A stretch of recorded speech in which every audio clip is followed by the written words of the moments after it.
dopadne první výstřel z slavické soutěže. 7. kolo 5. ročníku na startu Dalovy. Je na místa připravit. Pozor!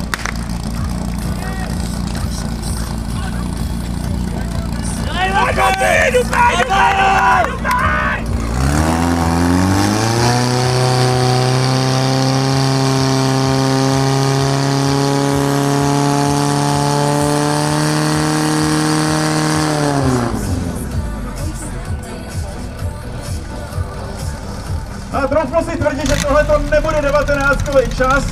Horko těžko to bude čas 30kový, protože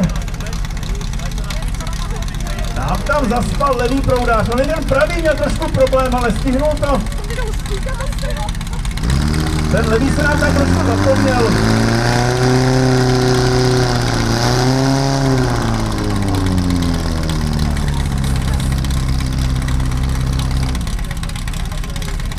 Možná, kdyby tam s tím nefláknul, mohlo to být trošku lepší, každopádně tohle bude jeden jediný bod, protože nepředpokládám, že by to stačilo do 15. místa. 45-68. To si asi Dalovi za rámeček nedají. Hop.